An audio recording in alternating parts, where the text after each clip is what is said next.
Hello, everyone, and welcome to another episode of Talking Environment. I'm your host, Gevorg Ghazaryan. Today, we are joined by a distinguished guest, Brian Berkey, Associate Professor of Legal Studies and Business Ethics at the Wharton School, University of Pennsylvania. Brian's research spans moral and political philosophy, including business ethics and environmental ethics. He has delved into issues such as corporate obligations of justice, climate change ethics, and effective altruism. So, welcome to the show, Brian. Yeah, thanks for having me. Awesome. So, could you give us an introduction of what do you do? What has been your story behind these fields? Yeah, so I got into kind of working in environmental ethics only after I finished my PhD in philosophy. So my first job after I finished my PhD was at the University of Melbourne. I was working on a project that was funded by the Australian Research Council that was on egalitarianism and climate justice. So I kind of started reading everything there was to read in kind of climate ethics at the time. And this was 2012, so it was still relatively early in the period in which philosophers were thinking seriously about climate change. Say, roughly like 2004, 2005 was when you started to see more work on climate change by philosophers. There'd been a few people who had been writing about it previously. So it was a good time to be kind of starting to think about these issues because there was kind of still a lot to do philosophically in kind of thinking about this very important kind of real world issue that we all need to take seriously.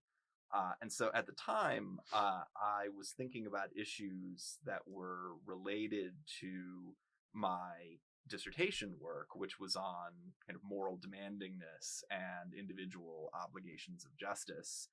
So I was thinking about questions like, well, how demanding can our climate-related obligations be, right? How much sacrifice might we be morally obligated to make on behalf of future generations in order to mitigate the threat of climate change? And then after that, I worked on some issues having to do with the kind of nature and grounds of our obligations to future generations. So this kind of takes up a philosophical problem that has been pretty widely discussed for a while, but that arises in a significant way in thinking about climate ethics because our moral obligations to take steps to deal with the climate threat seem to be primarily obligations directed at people who will exist decades or hundreds of years or thousands of years into the future, right? Our actions now have more impact on what will happen, fairly far down the road as opposed to kind of immediate impacts. And this means that our choices about what to do now in response to the threat of climate change will impact not only what things are like for people, say, hundreds of years in the future, but also which people come to exist, right? Because our actions now kind of shape patterns of behavior in ways that can have effects on, when people procreate, who people procreate with, and that kind of extends into the future in a way that makes it the case that somebody living 200 years from now, if we don't do much to mitigate the climate threat, won't correctly be able to say, looking back, oh, if only those people 200 years ago had done more about climate change, my life would be so much better. Because that person who will exist 200 years from now, if we fail to satisfy our obligations, in fact, wouldn't exist at all if we satisfy our obligations now. And this raises a difficult ethical question because it can seem like some of the most important reasons that we might initially think we have for taking steps to mitigate climate change are actually kind of misconceived, right? There are no particular individuals who will be better off 200 years from now if we take serious steps to mitigate climate change, in comparison to if we don't, right? Instead, 200 years from now, there will either be one group of people who have lives that, are difficult in certain ways because climate change has gotten really bad, or there will be an entirely different set of people in existence who will have lives that are better than the lives would be in the first scenario. And so one thing that means is that it's not clear how we can think that our obligations to deal with climate change are like owed to any particular individuals. Instead, it seems like, at least this is what I argue, we have to appeal to some kind of impersonal value, to some sort of principle that says something like, when we are making choices that will determine which people will come into existence in the future, there are quite strong moral reasons to ensure that better off people come into existence rather than worse off people, even if they're entirely different people. And that's not a view that everyone in philosophy agrees with. There are a lot of people who want to want to argue that kind of all of our obligations can be understood as, in a certain sense, kind of owed to particular people, so that, if we, for example, fail to adequately respond to climate change, we will have, wronged the people who come into existence, even though those people might have lives that are well worth living, and wouldn't have existed otherwise. Awesome. Thank you so much. Thank you so much for the introduction and explaining more the topics that we are going to talk about later on. And yeah, it is definitely a difficult topic, discussing like what are the obligations of all the people, what obligations do we have for the future generations. And there's this popular saying saying that, what does it even matter for us if we do something? I mean, does it even matter to put, let's say, all this funding, all this effort, all this time into this if we are not sure what is going to happen in the future, or if it is going to affect the future generations, or so on? How would you comment this saying, or what would you say about it? Yeah, so this is what in philosophy is sometimes called the kind of problem of inefficacy or inconsequentialism, right? So this is the idea that especially at the level of kind of each of us as an individual, it can seem like our actions won't affect anything in a morally significant way when it comes to an issue like climate change. So, a way to think about it is something like this. Imagine that I would like to go for a fun joyride in an SUV this Sunday afternoon. It's kind of an example from the philosopher Walter Sinnott Armstrong. But then I think, well, maybe I shouldn't do that because that will involve emitting greenhouse gases, and this is the kind of thing that we need to reduce kind of at the aggregate level in order to deal with climate change in an appropriate way. So maybe I'm morally obligated not to take this joyride on Sunday afternoon.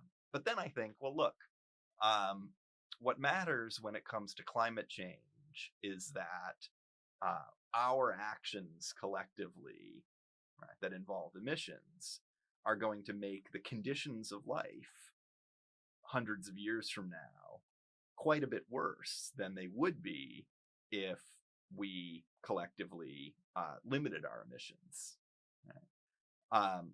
But when I think about just my own emissions from this one joyride, and I think, okay, well, what will life be like for people 200 years from now if I take the joyride? And on the other hand, what will life be like for people 200 years from now if I don't take the joyride? It seems pretty likely, virtually certain, that the answer is things will be exactly the same for people 200 years from now, whether I take the joyride or not. Right? No one will be worse off. Right? In fact, the climate 200 years from now will probably be exactly the same.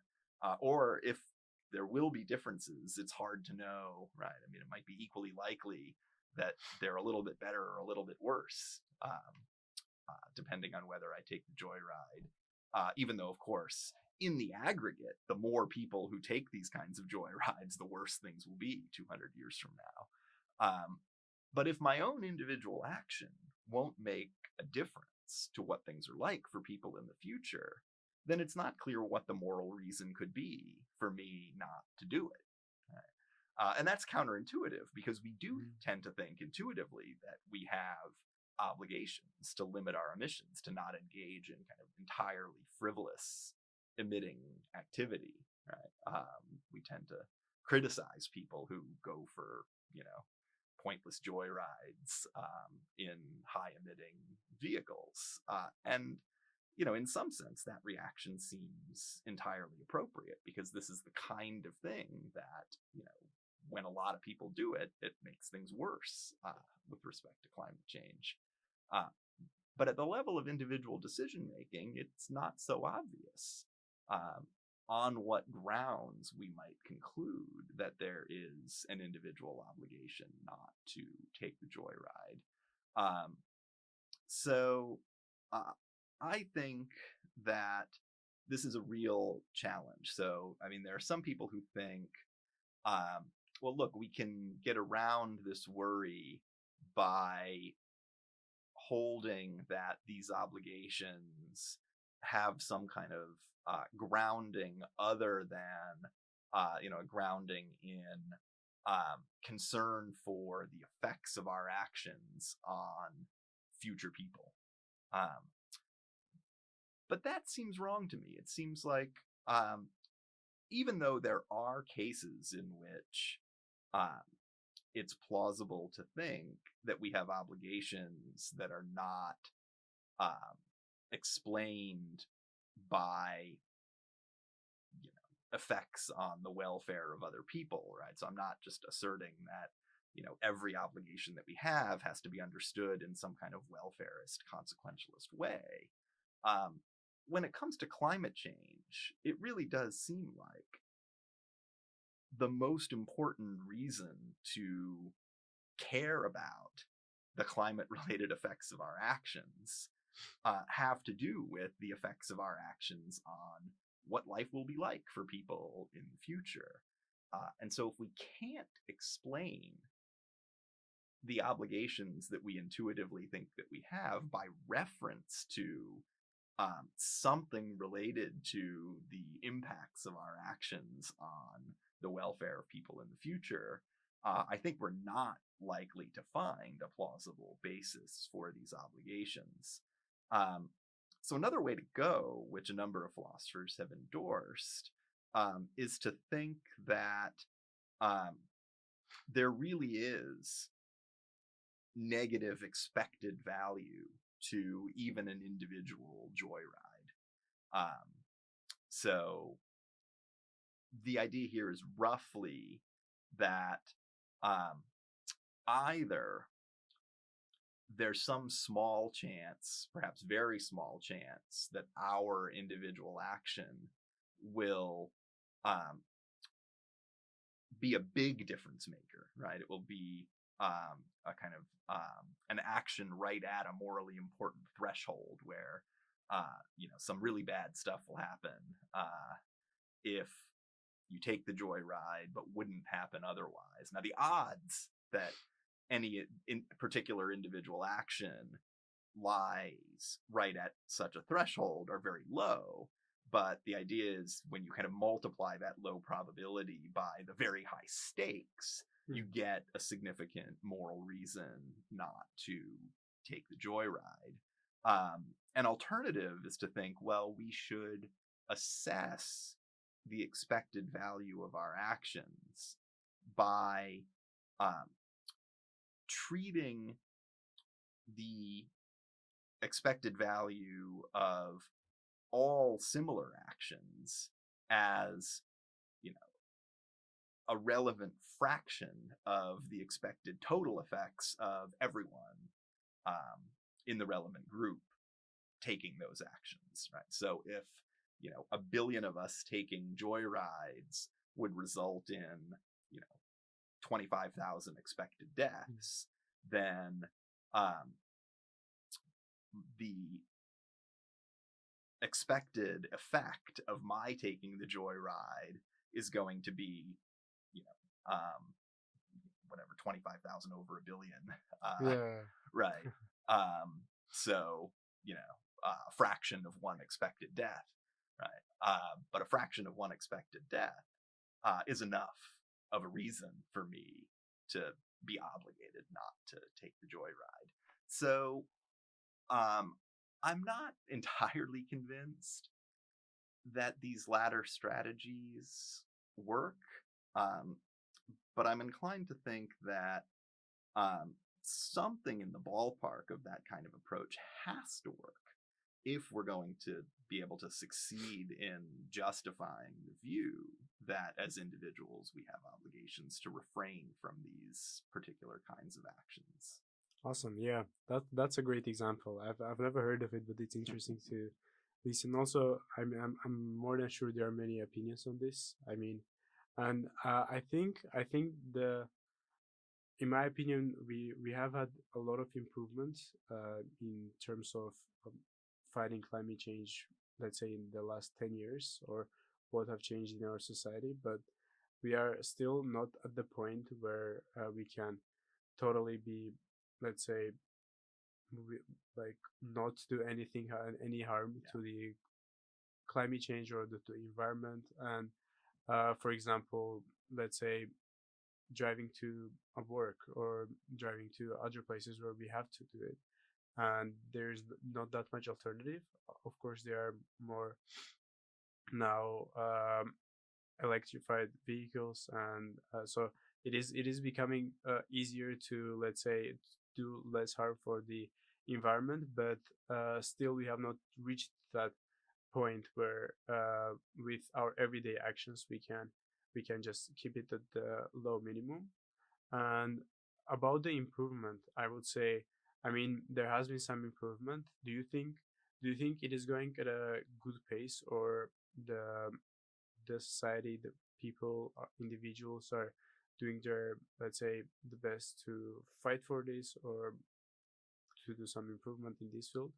Yeah, it's a great question, and you know, I can't claim any kind of profound expertise on you know, kind of whether we should think that we're making sufficient progress or not. I think, you know, climate scientists and others are kind of in a better position than me to make these kinds of assessments. Although, you know, my own take is, on the one hand, there are some reasons for a bit of optimism coming from the fact that, you know, younger people on the whole seem to care quite a bit about the climate issue and to be pretty motivated to, you know, push our societies in a better direction on these issues. On the other hand, you know, it's fairly late in the game at this point. I mean, we're much too slow for much too long to take some of the steps that really needed to be taken to deal with the threat. And so it's unclear whether the reasons for optimism that I think there are today are kind of sufficient grounds for thinking that we're likely to do enough to, you know, meet even, you know, say the 2 degree threshold, let alone the 1.5 degree threshold that a lot of experts think we really should have been aiming at all along. You know, you mentioned vehicle travel, Yeah, you know, the increase in kind of electric vehicles. You know, this is sort of a positive development to some extent. You know, but on the whole, I mean, a lot of this in a country like the United States, you know, has to do with things like infrastructure decisions and, you know, the way that we set up our cities, and you know, the fact that so many people, you know, live in sprawling suburbs and have to drive fairly long distances to work, don't have very good public transit in a lot of American cities, so people don't really commute on public transit in the way that they do in some other countries. And, you know, this is kind of another dimension of the issue that I think hasn't gotten the attention that it should have in a place like the US. You know, we would be doing much better if we had better public transit and housing policies in cities so that it was easier for people to live in cities. It would be good if we had some cultural changes that you know, made it more appealing for people to live in cities or closer to cities as opposed to you know, wanting to live you know, out in the suburbs where they have to commute longer distances, which typically requires driving a lot.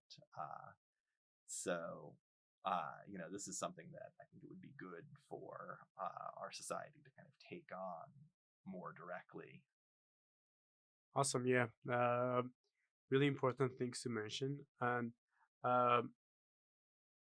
going back to the environmental ethics, I mean, as we already kind of discussed about the obligations that individuals can have, or feel like they need to do something for the future generations, but I feel like there is no set of obligations, or like there is no set of specific rules that we have to follow, so to, let's say, achieve this in the future. Let's say we are gonna, if we do this, we are gonna get rid of climate change in 200 years.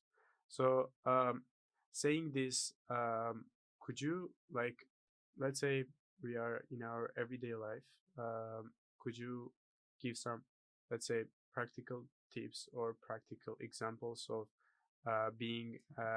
what being an environmental ethical person can look like in our everyday lives? Yeah, so I mean, I think it's good for us as individuals to just think about all of the things that we do that tend to contribute to negative environmental outcomes.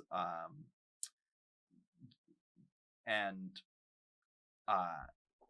the range of things that ought to be considered, I think, is quite a bit broader than what we usually discuss in, you know, kind of public debates about these issues. So, you know, of course, you know, some of the things that come up often in public discussions are things like, well, how much do you drive? You know, do you drive a big SUV? How much do you fly?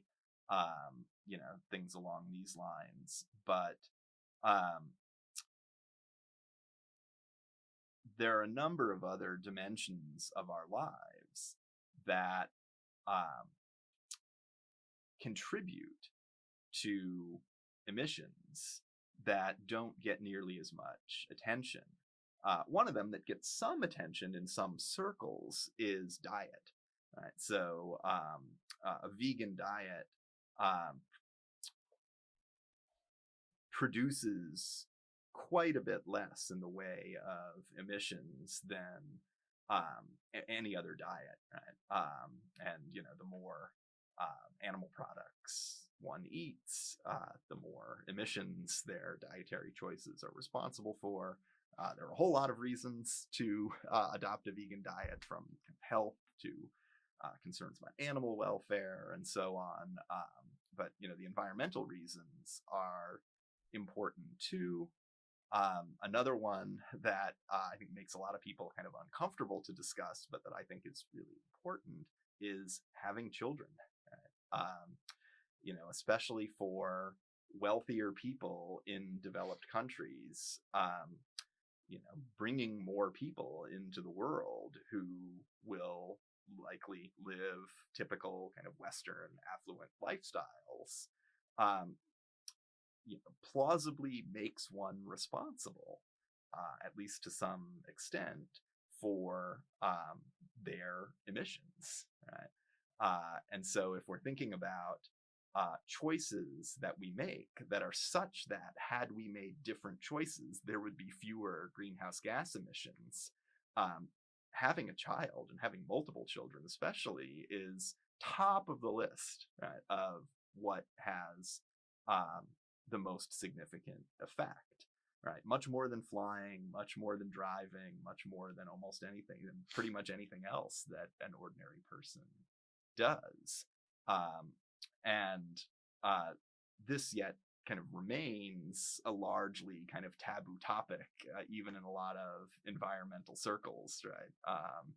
And we talked a little bit earlier about these sort of worries about inefficacy, right? I think there's something deeply troubling about environmental concern, coming out of certain quarters that leads people to, criticize people for, using plastic straws or things like this, but to not want to talk about our procreative decisions as kind of having this important ethical dimension. Mm-hmm. You mentioned the plastic straws. So a lot of people talk about the plastic straws like, okay, we are using plastic straws, but there are some people out there using private jets and flying out there, and like if I just use this plastic straw, it's not gonna change much. I mean, if even I use millions of plastic straws, it is gonna be nothing in front of some of the flights that are unreasonable, maybe. So what would you say? What would you say about that? How do you think? How do you think it will be? Let's say, how do you think it makes people feel like using these small things will make, like, let's say, will cause to a greater action, like will be good for the future, when at the same time there are some things going on that are way bigger and that have way bigger impact on the climate? Yeah. So I think we need to talk about all of these things. So, my interpretation of at least a big part of what's going on when people get frustrated by, being criticized about using plastic straws and so on, is that they think that there's a certain kind of hypocrisy coming from certain quarters, right? And this is what I was talking about a minute ago, right? If our public discussion is kind of all about, plastic straws and, how efficient your kind of gasoline engine for your car is, right? Like, is it a Honda Civic or is it a big SUV, right? If we talk about these things and criticize people who, don't behave ideally in these ways, but, at the same time, we don't really talk that much about people's private jet flights or their procreation or their diet or these other kinds of things that have at least an equally significant impact, if not an even greater impact. I think there's kind of a legitimate concern that many people who are kind of vocal in these debates are kind of cherry picking examples of things to focus on that don't affect their lives in a particularly significant way, right? Like, they're fine not using plastic straws. They're fine, driving a hybrid or something like that. But, we don't want to talk about the additional energy use that happens when people live in, 3,000, 4,000 square feet homes in the suburbs rather than small apartments in the city, and, drive to work rather than taking the bus, or having 2 or 3 children, or not eating a vegan diet, or all of these other kinds of things. So we've got to talk about all of it, and we can't be hypocritical and kind of make exceptions for the things that we want to do, and go around criticizing other people for the things that aren't that important to us. Right? We've got to talk about it all, and we've got to be frank with not just others, but with ourselves, about what needs to be done, what we all need to take seriously. Definitely, yeah. Yeah, important observation. So, moving forward, going more like into, we talked about how doing everyday things may seem that they are not like helping anyhow to the greater cause. So, talking about that, I also wanted to go around like the corporate side of the things. I mean, there are many things that the governments try to do, like for example, the corporate social responsibility initiatives and so on. And a lot of companies now try to build their green brand image, try to promote their sustainable production, sustainable infrastructure, and yeah. And but do you think what do you think this is also like corporations might also do this to maybe just to build the brand image to show the people that they're being green, but actually it is not changing much, and it is nothing in the big picture of what the organization does.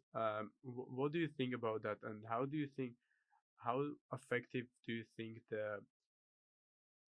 the initiatives can be? For example, like I don't know, some corporations donate some of the money to volunteer organizations, donating to planting trees and so on, to cleanups. So many examples. Do you think that they're actually helping, or it's just a small seed in the ocean? Well, I mean, so some of the things are certainly better than nothing, right? Yeah. So, giving money to, plant trees, that counts for something. That's a good thing to do. I mean, I think it's probably also true that many companies that do this sort of thing are doing it largely for marketing purposes. But, that doesn't take away from the fact that, it's still a good thing to do. I mean, it's better that they do it than not, even if they're doing it for, not the best of reasons. I do think on the whole, the corporate response to the climate threat has been pretty inadequate. That's a general statement. I mean, at the level of individual companies, some do much better than others, and so on. But another thing to say about this, and this relates to some of the things I was talking about a minute ago, is that, another thing that we need to think about much more seriously in the context of the climate threat is just our general consumption habits, right? So, companies that, genuinely do, say, reduce the, average emissions produced, in kind of, making their products, or, getting them, to the market through their supply chains and so on, won't necessarily be doing a lot to mitigate climate change on net if one of the results of these efforts is that people think, oh, well, now I can buy more of this stuff, right? Because what matters with respect to climate change is total emissions. We've got an emissions budget. And so reducing the average emissions caused by the production of a certain kind of product doesn't help if we're increasing our consumption of that product because we think, oh, each one is kind of less environmentally damaging. So reducing consumption more generally, I think really does have to be part of the way that we think about what needs to be done in response to the climate threat. And, this relates to, are we going to live in, big houses in the suburbs full of stuff, or are we going to live in smaller spaces that cost less to heat and cool, and that will lead us to accumulate less stuff that might be fairly emissions intensive to produce? Taking seriously the idea that we need to reduce our consumption is not something that corporations are particularly inclined to, want us to be thinking about, because their survival, their ability to kind of produce revenue depends largely on people continuing to consume at high levels. So, I think it's unsurprising that the kind of corporate response to the climate threat has not pushed us in that sort of direction. But I think it's something that we all need to take much more seriously. And like with the vegan diet, there are a lot of overlapping reasons to think very differently about these kinds of issues. I think it doesn't actually make people's lives go better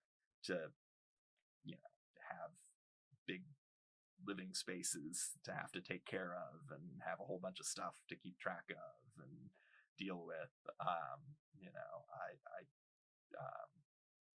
try to live as simply as possible, and I think it is beneficial to me. It doesn't strike me as a kind of sacrifice to refrain from kind of accumulating a whole bunch of things that generally don't actually contribute to making our lives better anyway. So a shift in attitude along these lines might not be so good for a lot of corporations that depend on people constantly buying more and more stuff, but will help us to deal with the climate threat, and also, I would argue, make our own lives better. Yeah, definitely. And talking about how people make like buying decisions based on corporations' image and other things, other the initiatives that the corporation does, do you think it is also an ethical obligation to buy more from companies who actually care for the environment? There are many applications out there now, for example, to check the barcode to see how environmentally friendly they are, and do they actually care about it, what kind of initiatives they do, and so on. Do you think we actually should feel obligated to check ourselves, to like be aware of which companies we buy from, which companies do we spend money on, and also one more point is usually more environmentally friendly products can be more expensive, and this is also a matter of will people want to spend more money just to buy products that are environmentally friendly, or they shouldn't care about it, or how should it look like? There were some surveys around. I had a look in a couple of them, how people are inclined to, in more developed areas, people are more inclined to pay a little bit more to buy environmentally friendly products. But let's say in third world countries where people are actually trying to make a living, do you think it will matter in the big picture, and will it let's say encourage the corporations to be environmentally friendly by at the same time increasing the prices a little bit? Yeah, it's a hard issue. So, the argument for, doing research and kind of figuring out which companies are really, producing things in more environmentally friendly ways, is that, this will put pressure on companies generally to adopt more environmentally friendly ways of, producing products and doing business more generally. Companies see that this is something that consumers are demanding, this kind of reflects a consumer preference, then they'll kind of respond to those features of demand by seeking to satisfy those preferences. At the level of kind of an individual consumer, again, it's kind of not obvious that, our individual choices really make much of a difference, if any difference. So I would say a couple of things. I mean, the first is, I think, much more important than, buying stuff from firms that are more environmentally friendly is just reducing our consumption, right? I mean, what we need to ask when we're thinking about purchasing decisions is not so much, is the company that I want to buy this thing from, sufficiently environmentally friendly, but something more like, do I actually need this thing at all? Right? Is this something that I really ought to be buying? And the second thing is, for products that we really do need to buy, we all need some clothing and food and some other basic things, right? I mean, live in the developed world, you've got to buy a computer every now and then, and there are these products that are just sort of essential to kind of living a life in the world today. It's still not obvious that the best use of our kind of time and energy is in kind of trying to figure out which companies are kind of most environmentally friendly. So a friend and colleague of mine named Ewan Kingston has a nice paper in which he argues that at least in general, it's better to avoid spending a lot of time trying to figure all of this out. Make your purchasing decisions just based on, relatively simple factors like, okay, is this a product that I need? Buy the cheapest version of the thing that you can find that kind of satisfies your needs. But then donate a significant amount of the money that you save by taking this approach to purchasing decisions to really effective organizations that do things like, contribute to the fight against climate change, or, help address global poverty, or, whatever else, we might reasonably think are like among the most important causes to donate to. And I think there's something right about that line of argument. It has some implications that I think many people might find a little bit counterintuitive, but I think that, on reflection, it does seem like, given what we ought to care about ultimately, it's probably kind of a better approach overall, right? If you just, adopt this relatively, straightforward approach to purchasing decisions, but then, make a large donation, a couple times a year to organizations that do a lot of good in these relevant areas. It seems like that's probably better than painstakingly trying to figure out which companies are, producing things in a little bit more environmentally friendly way. Yeah, that is an interesting approach to this. And some of the companies may even try to increase the price way more than they are gonna spend to make it environmental friendly. So it will be better to know that your money is definitely going to the right hands. Yeah. So that's an interesting approach. I never thought of it in that way. So yeah, I should be taking notes. Awesome.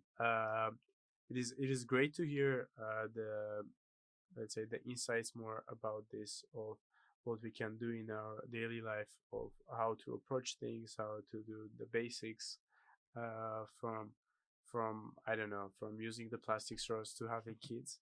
So we are approaching to the end. I was if you have any final remarks to mention, or anything that you want to address, or anything that you want to say more? Yeah, I mean, I suppose I'll just kind of leave leave everyone with you know one more version of kind of the same thought that I was expressing a bit ago.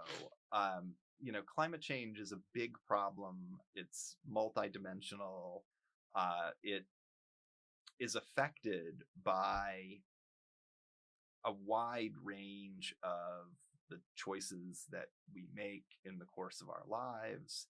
Uh, and it's something that we all really need to take very seriously and kind of reflect on and kind of incorporate well thought out plans and kind of reflections in our daily lives. And one thing that means is that we have to be willing to think about kind of all of the ways in which our actions are relevant to the climate threat that we face. And so we can't proceed in the way that many people have by kind of cordoning off a few areas of our lives, and treat those as the ones that, we need to, really, take seriously and think about, right? These little fads that, come up, among people who claim to be environmentally concerned, right? Like for a while, everyone had their, reusable coffee cup that they would take to the coffee shop. And then after a while, most people seem to have stopped doing that. And then it was the plastic straws thing. And, when we kind of approach things in this way, it really doesn't, get at the core of what we need to be doing and thinking about if we're going to succeed in addressing the climate threat. And that's not to say that these things are entirely irrelevant or that we shouldn't be, trying to do little bits here and there when we can. But, if we do that, but we're not willing to think about, adopting a vegan diet or, taking our procreative choices more seriously in relation to climate change or, living in smaller spaces and taking public transit and all of these kinds of things, then we're just going to kind of invite these kinds of responses that we talked about earlier, where we're basically just going to be kind of facing hostile reactions that really often are grounded in, I think, some legitimate concerns about hypocrisy. Awesome. Yeah. Great final remarks. And thank you so much, Brian, for coming today and talking about these really important issues and that what we have to do in our daily lives too. Yeah. Thanks a lot. Thanks for having me. Awesome. And thank you to our listeners. I mean, I hope you were taking notes. And this was a great way to know more about what we can do in our daily life or what obligations we can have to make sure we are preserving our planet for our future generations. And yeah, thank you so much for listening to another episode of Talking Environment. Stay informed, stay engaged, and together, and let's continue for a more ethical and sustainable world. Until next time, take care.